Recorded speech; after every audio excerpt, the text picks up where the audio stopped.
Hey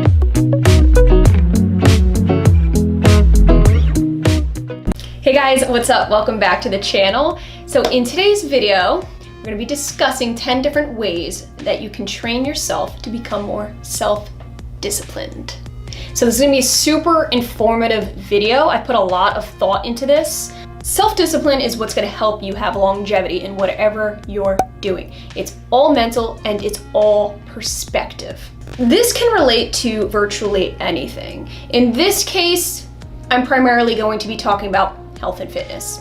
So if you're new to the whole health fitness type of field, 2020, you're starting your new journey, I hope this video can help you out, because self-discipline is what's gonna keep you going long-term, baby, okay? Not short-term. We're talking making lifestyle changes, mental shift changes to get that train going. You want it to last you a long time. If you're not already, definitely hit that subscribe button for new videos every single week. Okay, let's do this. These are 10 I've come up with in no particular order. So number 1, we're talking about changing your perspective.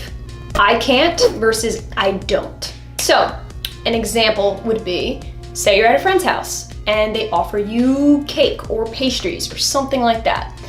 Instead of just saying, I can't eat that, try saying, oh, I don't eat that, but thank you.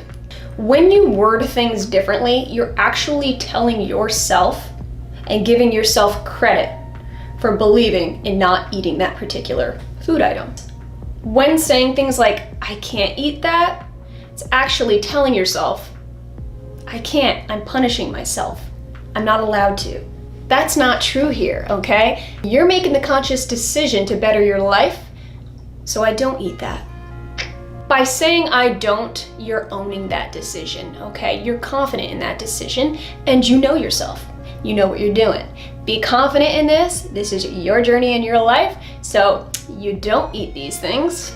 Not I can't, because this ain't a punishment, girl. No. Number 2 is to remove anything and everything that does not align with your goals. This could be relating to a lot of things. I'm gonna give you an example of food, okay? Eliminating sweets out of the house. For example, James and I, we don't buy anything that doesn't fit our health goals. By not bringing things into your life that would negatively impact your goals, it just sets you up for more of a success and gets you used to not being around that and not eating things like that. Now, this could go for anything, like I said, alcohol, cigarettes, you name it. It's just about not having those things around you to negatively influence your life. So understand what your goals are and don't allow anything to interfere with that. Don't even allow it into your house, girl. Okay. So number 3 is focusing on building the new, not on trying to fix the old, okay? This is important because a lot of people are so used to how their lifestyle was or currently is. When trying to make that transition, they dwell too much on the past. But what a lot of people don't understand is that your past really has no influence whatsoever on your future. You're starting on a new slate. You need to have that perspective of it being that new, fresh slate, okay? Do not compare to your past. Don't compare to things you used to do. Give yourself the chance to start over. Any mistakes you may have made, anything that you're kind of disappointed in yourself in, forgive yourself and move on. You need that closure. It's healthy. If you resent yourself for anything that you've done in the past, it's only anchoring your future, okay? It's only keeping you in the past, and that's what you want to do, is move past the past and just look towards the future. You're building yourself new, fresh. Keep that perspective and you will be just fine. Okay, so number 4 is to shift from motivation to habit. 2 totally different things, okay? Motivation is a very temporary fix. It's a wonderful thing. It can get your bum right up and going, but it does not last forever. So the purpose of this video is to try to train yourself to have more long-term mindset and to get yourself where you want permanently, okay? It's all about a lifestyle change. So for example, you watch a gym video of somebody working out. You start to get that energy from them. You get that motivation. You go, oh, I wanna look like this person, or I have similar goals in mind. I'm gonna go work out, I'm gonna do that today. That's wonderful, but that's not enough to keep you permanently going at it. You need something more than just like a visual stimulant, okay? It's all up in here, girl. When trying to make that transition from motivation to habit, the trick is to Focus only on you, your own goals, your body, your mind, your life. It's great to have that external motivation, but what's going to keep it a habit, a lifestyle change, permanent, is inside of you. It has nothing to do with external anything. So, with that being said, it does take about 21 days for a practice to become a habit. So, obviously, practice. This is not something that's going to happen overnight and all of a sudden you're just going to be, fine and dandy and have this habit that's just wonderful and life-changing. It takes some serious practice and time to get to that point. So, nevertheless, it will always be worth it. You just got to invest in yourself. Okay. Number 5 is probably my favorite one, okay? I'm gonna be real with you, girl. This is something I swear by. I'm very, very strict about, I guess you could say. It's switching your mindset from an emotional to a very logical mindset. So for example, somebody puts a piece of chocolate cake in front of you. Your first reaction will be emotional. It will be, oh my God, that looks good. Oh my God, I'm salivating. I'm picturing how good that must taste.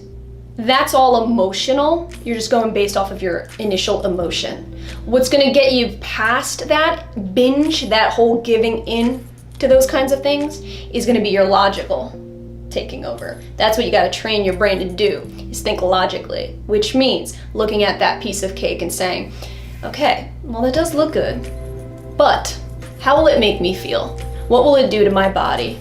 What negative effects will it have, and how will it deter me from completing my goals and getting to where I want to get? So it's very healthy to differentiate the two, emotional and logical, and to understand when that logic needs to take over. That is self-discipline in a nutshell. When thinking logically, for example, the cake, you're going to be understanding that you're eating for function and not taste. You gotta be really upfront and honest with yourself in these scenarios, okay? Recognize that emotional and recognize that you need to switch right over to that logic, because the logic is what's gonna get you where you need to go in life. Relying on that emotion, you're just gonna be, no.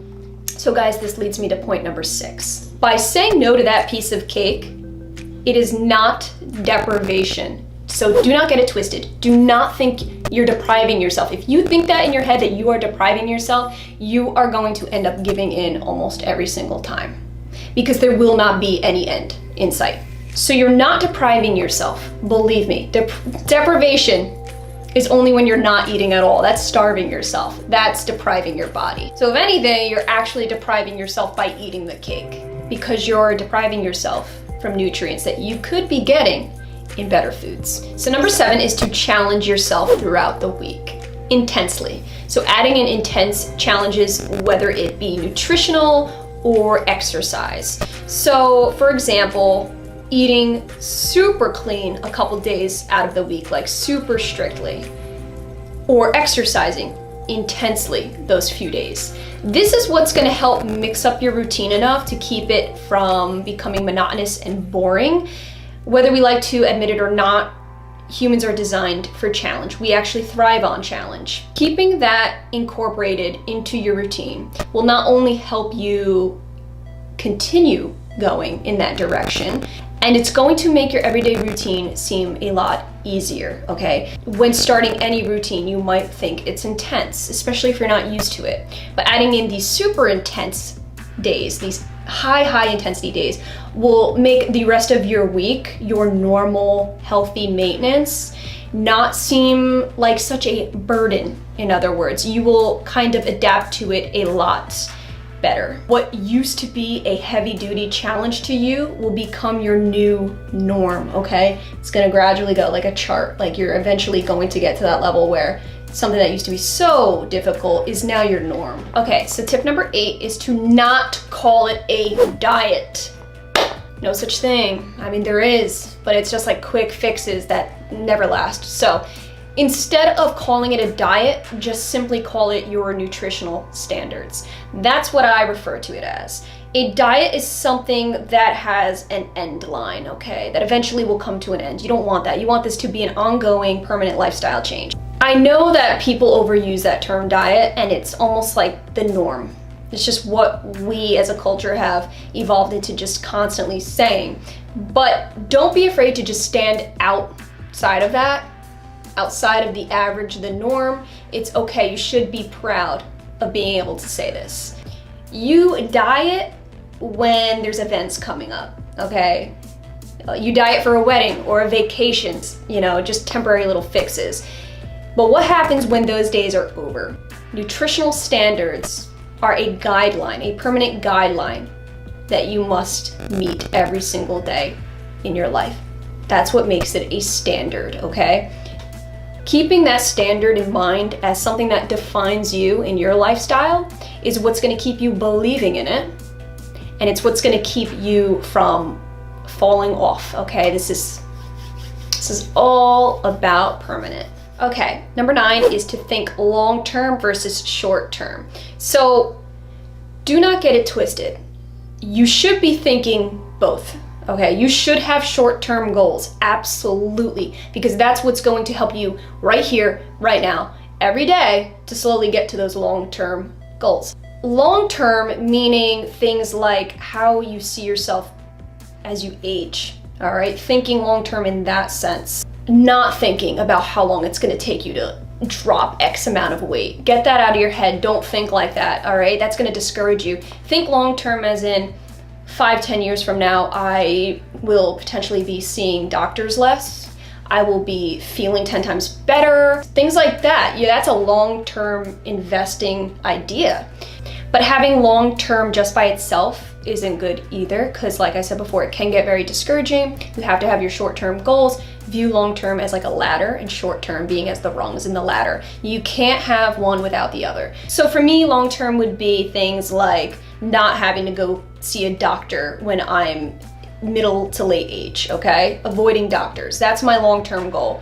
But short-term goal for me would be like eating clean, going to the gym and exercising every single day. These are short-term goals that inevitably turn into long-term. So gotta have both. Okay, last but not least, number 10 is just so freaking straightforward right here, right now, but this is how I'm gonna wrap it up. Giving yourself time. Patience is a virtue. We all know that. You gotta give yourself the much needed, respectful time. Things take time, great things especially. So, investing in yourself isn't a one and done. It is a long-term, time invested thing. So once you learn pretty much how to change and shift your mindset, change your perspective on health, fitness, wellness, that is the beginning of changing your entire life. And the only thing that's gonna allow you to do that is time. Those were my 10 tips on how to become self-disciplined. You wanna chase that healthy lifestyle, it needs to be the stamp on the envelope. You need to put that stamp, you need to get self-disciplined. There's just no other way around it. Understand that it is not easy to become self-disciplined, okay? But if there's a will, there's a way. Remember that the body will not go where the mind does not allow it to go. Perspective and mental shifts are necessary. I know, guys, this was a pretty freaking serious video and I got real intense at some times, but it's because I'm very, very, very passionate about this topic. It isn't until you make these mental shifts where it's going to become an ingrained thing, a daily, everyday thing. So if you are up for that challenge, then maybe these tips can help you. I hope that this video did really help you guys. So comment down below if you like any of these key points. I appreciate you guys watching. And again, if you have not already subscribed, definitely do. New videos every single week. I'll see you in my next video.